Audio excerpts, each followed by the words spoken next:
Hi everybody, it's Kelly again with Homesteading Hints, and today we're going to talk, I'm just going to show you kind of our garden layout again, once again, and show you what we have done without anything but rainwater. The areas that we have not watered at all, just allowed rain to be the only moisture that we put on this stuff, and that includes through the 3 weeks of no rainfall and just entire drought that we had there in June. And obviously now we have a lot of rain. The weeds are actually catching up and passing some things, and we've had to pull and keep those going because the weeds are getting pretty terrible right now. But we do have some very good plants, and I will show you. First we're going to talk about, these are our tomatoes, some of our tomatoes. These are varieties that we were saving the seeds on. I don't know if you remember those from before, but this is a Bulgarian Triumph, and as you can see, it's 6 feet tall. These plants have not gotten any other water other than rainwater. We have not put anything on them since we even put them in the ground. This includes transplanting them into the ground from the seedlings that we put in. So, I mean, you're talking whatever that was, all the way, it was about May 10th, if I remember right, May 10th or 12th that we did this. So entirely through that dry spell, these tomatoes have had nothing but rainwater, and as you can see, they obviously are very healthy. Now, what I'm getting at, I guess, on this is if you, and some people, you'll need to kind of watch. Obviously, the soils are different, situations are different, all that kind of stuff. But I'm trying to kind of let people be aware that you don't have to entirely believe that watering your plants is what's making them healthy and stronger, and that you have to do it all the time. I mean, just think about all the cornfields, all the bean fields that are out there in the entire state of Iowa, and you really don't see any irrigation on any of those at all, which means that they are all set up to be grown from seed all the way to harvest without anything but rainwater. Now we have the ability to amend soil better in our smaller areas. We have the ability to add mulch. We have the ability to add cover crops, things like that, to keep the moisture in, to keep the nutrients in. We can amend the soil like crazy to make it hold moisture more. All those things we have the ability to do a lot easier than a farmer on hundreds of acres can do. So just kind of think about that for a minute, and just kind of think about what we believe that plants need, and maybe what they actually do need. I'm not saying to not water them if they look like they're wilting completely to nothing and you just are like, well, you don't need any water. I mean, I kind of do that. I'm awful close to that, but I recognize what a plant looks like before it goes into the droopiness and even the excessive. I have allowed these tomatoes, they were looking a little bit droopy every day during the heat, during that month of June, or well, that 3 weeks of June, where they really got hit pretty hard with heat and no moisture whatsoever. So just you have to kind of learn what you're looking at and learn what to expect, and not allow it to get past that point. Now, I'm sure this may have affected some of my crop overall, maybe a little bit. But the varieties that we choose to use on, especially tomatoes, we've gone through varieties. We've put them in this situation over the last 10 years here in Iowa, and we have just taken seeds from those and done, basically we are evolving our tomatoes into what our area has, as far as soil moisture, as far as the soil type, as far as how we plant them, how we keep them, and all that kind of stuff you can kind of go into. So everybody's garden's a little bit different, obviously, and the soil is a little bit different, and just the overall shade, sun factors, insect factors, everything. But if you can kind of be aware of that going into it and see what you're looking at, you can end up with this without, obviously without much water involved in it. So. And when you talked about the type of tomatoes, on the years we do have a lot more water, we Right. have noticed we do not get as many tomatoes because we've chosen that type of heirloom. I mean, the number of tomatoes per plant is less. But I can tell you that there are certain varieties. The Bulgarian likes to be watered a little bit. It likes a little bit more moisture. The Bulgarian Triumph, that is. But some of our other varieties, Solar Flare over here, and you can see our line of tomatoes over here. Solar Flare is the one on the very end that's as tall as you can get, over 6.5 feet tall. Some of those are. But Solar Flare is one that we've noticed that actually prefers an even drier climate than most of the others. But yes, the number of tomatoes that you're going to get per plant will possibly drop. I mean, because they do stress out during that time. Sometimes they drop the blooms. They basically abort that part of the plant because they can't sustain with that amount of moisture. So you kind of have to watch that stuff. And obviously, you know, we have 70 some plants of tomatoes. We do that on purpose. I mean, one of the things they do is they shade each other. I mean, I put these plants about 18 inches apart. They will shade each other. They will shade the soil underneath. That will hold the moisture in. As you can see, we've got a lot of mulch on there. It's mostly grass clippings, and that is my favorite type of mulch, especially for tomatoes. It's a very packed mulch on it. Now we use straw a lot, like on things like our potatoes and stuff like that, because it's a little bit, the potatoes work better in that environment. It allows a little bit more drying out, but because straw is a little bit looser and has a little bit more air pockets, and it allows more air to go through it.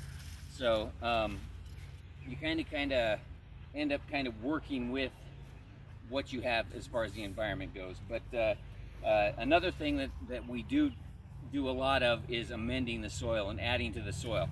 Now, I know that a lot of people put compost in every year, and that works absolutely very well, but you need to remember that a truly healthy soil has compost in it, which is broken down organic matter that's all the way to a usable stage for the plant, but it also should have stuff like that's being composted. The microorganisms in that will work the entire circle of life basically in the soil. So you'll have stuff that's breaking down, you'll have stuff that's broken down and can be utilized, you'll have stuff that's past broken down and needs to be rejuvenated. All that kind of stuff is in the soil, and it requires a full circle. Compost is already broken down, which means that the microorganisms that break down stuff like mulch, stuff like dead tissue or dying tissue that's even on the roots of your tomatoes, things like that, they need that full circle, and that kind of stuff will hold moisture better than compost. Now, compost is not a great moisture holder. It's so fluffy and so basically airy when it's by itself that doesn't allow for a great water holding material, even if you mulch it, because it allows it to leach down too quickly down lower into the soil. So What kind of things are you talking as far as, I mean, like leaves or well, what? yeah, Like leaves, grass. I mean, I'm talking even the most, the grass clippings, the straw, all that. We usually take straw from our chickens. We usually take manure from the chickens and put it in. We will take and mow off everything in the fall. All that matter is broken down back into the soil and tilled in the spring when we do it. Sometimes in the fall, depending on how we roll it through, but usually it'll be in the spring. But all that stuff, I mean, these areas are mowed and that's all blown into like our eggshells and yeah, we have fish. eggshells. We have we have some fish. Occasionally we'll have, if we go fishing and we fillet some of the fish, we'll bury fish parts into the soil and run those along in different spots, especially if I know where I'm going to be planting certain things. But all that is going to add. My preference is not a huge amount of manure, because it's too hot, number one, and it can burn your stuff. But also, it doesn't have as much water holding material in it as does straw, grass clippings, leaves, mulch, any kind of mulch, really. Hardwood mulch. I put quite a bit of hardwood mulch in this 3, 4, 5 years ago in that area. I haven't put as much in the last few years, but it's still breaking down. When you till it, you can still see chunks of bigger chunks of bark and parts of trees that has been ground up, and that's all going to continue to break down. You have to not put quite so much that you're going to have a problem, because nitrogen can be pulled away from your plants if you have too much organic matter in it that's breaking down at the same time. So this mulch and whatever we put on top of it, as well as some of the chicken manure, that sort of stuff, as the soil continuous and it's a full circle.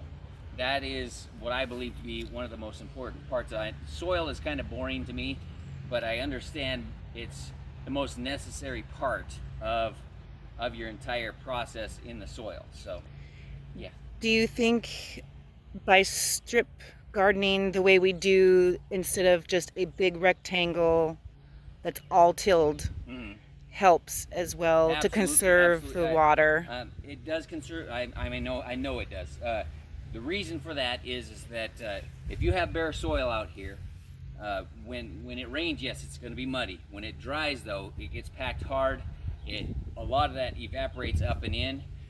Yes, each of these weeds and each of this grass and everything that's in between here, the clover, all that kind of stuff, is taking up nutrients, but it's also holding in moisture, and it's also dying when it gets mowed off, or when it is past its own life cycle. It dies. When it dies, it releases organic matter back into the soil.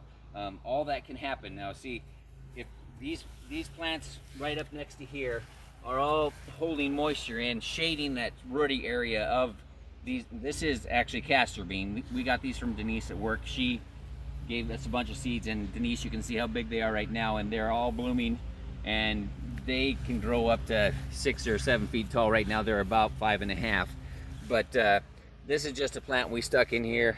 We have found that we're going to use it a bit more to keep things like moles and voles away, because it is a poisonous plant. So it's an ornamental. It's not used for anything that we use other than just a pretty thing. We had some, we put them in a spot here that we had an opening with. It does well as far as shading everything out, but this did not get any water either. And it was a seed that's been transplanted from a plant, Gibbs. And this is Gibbs. He's our dog, and he's trying to knock down some of the sunflowers. Okay, so back to the plants here.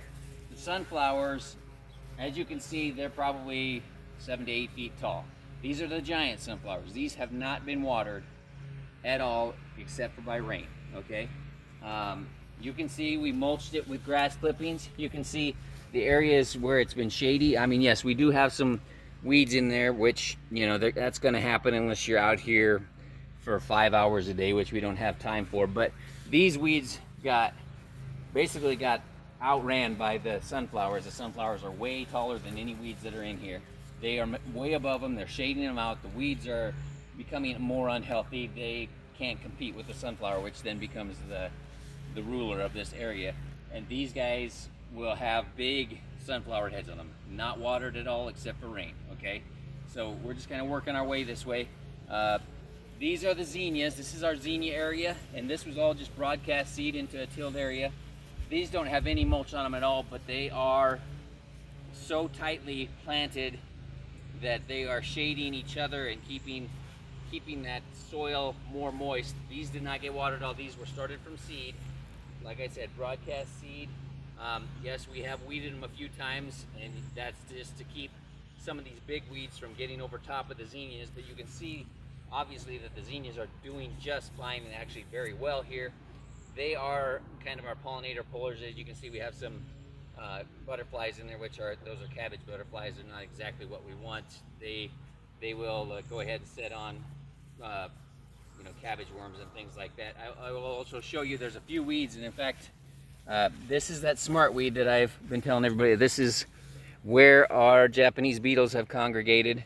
I allow some of these weeds in here just because it's better to have them eat that than eating my vegetables. And we don't hardly have anything wrong with any of our vegetables, but we allow some of these weeds to come up and have learned what weeds work well for us to keep the beetles. Now, I'll come out here in an hour or so and take a bucket with some water in it and smack them all into it.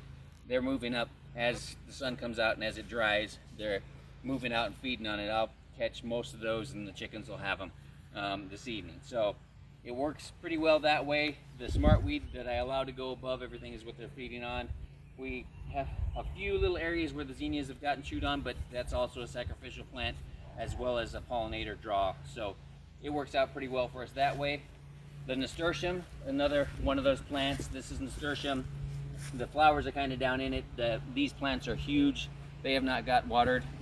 They are just another kind of deterrent plant for bugs, and they actually do pull in pollinators as well too. So they're a deterrent for certain bugs, or at least they say they are. I just like the look of them, and it's a good marking spot from well, sunflowers to beans. Okay, now this is our next crop, and as you can see, this we've already harvested. I guess we harvested 5 pounds of beans off of this the first time we harvested. It's almost ready for a small harvest again, and as long as you keep harvesting beans, we'll have quite a few of them over, well, really the rest of the summer. We could even plant more if we wanted to. Last year we planted way too much, but this year it seems like this is just 2 packets of seeds. Have not been watered again, other than rain. These have grass clipping mulch in them as well. I mean, obviously they're looking very good. There's a couple of plants that have a little disease issue in them, but not really much of anything to be concerned of. We could pull that plant out, maybe just leave it. I don't worry too much about disease, just because most of your plants, and you will notice, okay, we've got some more tomatoes here. These tomatoes look extremely healthy. Now, I didn't get the end tied on this one, and the tomato actually collapsed off to the side. He would be as tall as everything else, but he'll be fine that way. The tomatoes really don't care too much. But you'll notice that the leaves are all perfect. I mean, really, other than we did have a tomato hornworm, as you can see right here, that chewed on some things. But if you allow the roots to go down, which they will when it's dry, this is another reason for not watering so much, okay? If it's dry, the roots will work harder. The plant will work harder to push roots, and they'll push them deeper, and they'll push them out farther, and they'll do different things like that. Well, there are a lot of micronutrients in your soil that a tomato will take up in its first 3 weeks to a month and a half before you're really getting any fruit on it. And they will take that all up, and then they'll run out of those certain micronutrients. I don't even know for sure. I can't name off the top of my head, but I do know that they go through certain micronutrients very quickly, and when they do that, they're out of those. Well, we don't have any wilt issues. We don't have any mildew issues, things like that, and we hardly ever do have it. And the reason I believe on this is because these roots go down in deeper. They go to get those micronutrients. They spread out. They go reach out. These are extremely hard to pull up when they're dead in the fall.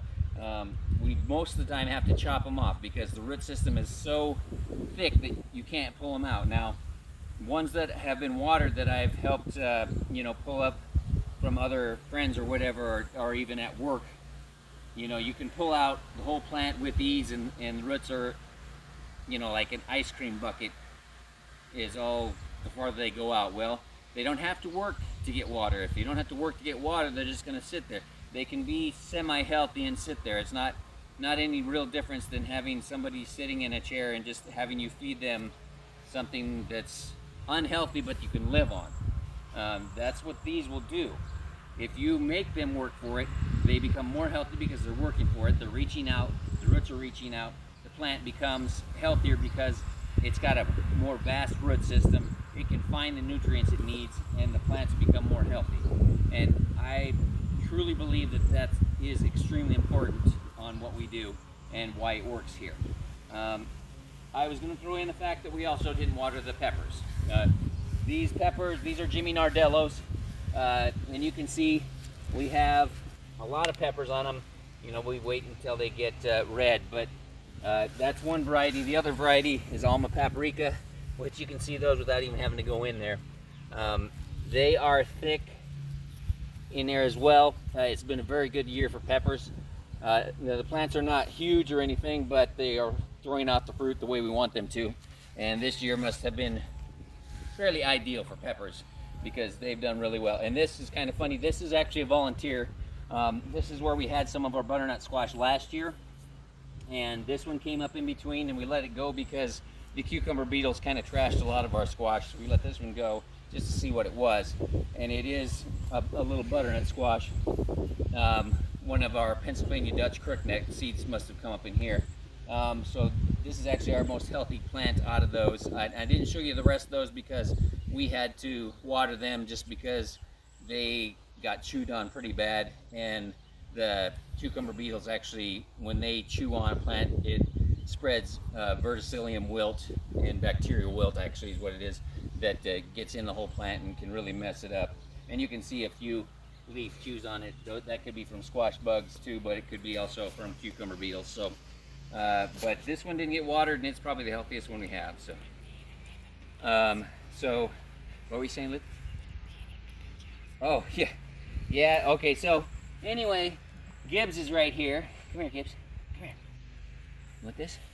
And he's our bean eating dog. He loves them, and he's gonna go ahead and go eat. So Libby wanted to show you that we have a bean eating dog, and he does absolutely loves them. He'll go eat them out of the bucket too. And there's Ziva, our other dog. She doesn't care about beans. She's just looking for whatever bird she can find. She helps to keep the bunnies out of the garden. She does help to keep we have not allowed them in the garden for the last month, probably 6 weeks. But everything's big enough now that as long as they aren't diving into stuff, and Gibbs was using the sunflower as a butt scratcher before, that's why he was kind of pushing on one of the itch his butt. But if they stay out of them and stay in the rows, they're fine, and we will let them in now that everything is established. But that's the basic of how we run most of our garden, okay? And this year actually was an exception because we had some issues with pests and had to replant and Gibbs is looking for more beans, but had to replant some cucumbers, replant some of our okra, and we replanted things like that. And all of those things have made us have to water a little bit. Otherwise, I could probably tell you that the entire garden would not have needed, or we would not have watered it, I should say. Maybe it needs it a little bit, but again, all those things make for healthier plants if they can fight through that. So just kind of keep that in mind. It is a big issue for me. I mean, Lake Mead in California is at the lowest level it's been since they built the dam. Way back, I don't even remember what year it was, but when they started irrigating everything in California, they held back all that water, and now it's down to one of its lowest levels ever. We have fires out there because of droughts. We had a pretty good drought here, obviously, last month that people were really getting nervous on and worried about, and all that kind of stuff. All those things make me at least more aware that we need to try and conserve our water and use it when we need to use it, not just because we think we should use it. Okay, so try and be a little more aware of what your plants need, and try and respect the fact that water is a limited resource, even when we kind of sometimes don't think that it is. And so just respect that everybody needs water, and if we can not use some of it, someplace else that could use it might be able to get it from us. So that, I guess, is the end of this section. And if you have any questions, just go ahead and send texts or emails to Ted Lare or through Facebook, and sometimes Libby will help me answer those. I don't usually pay a whole lot of attention to Facebook and our stuff, but she usually keeps me well aware of it. So thank you, everybody, and we'll see you next week.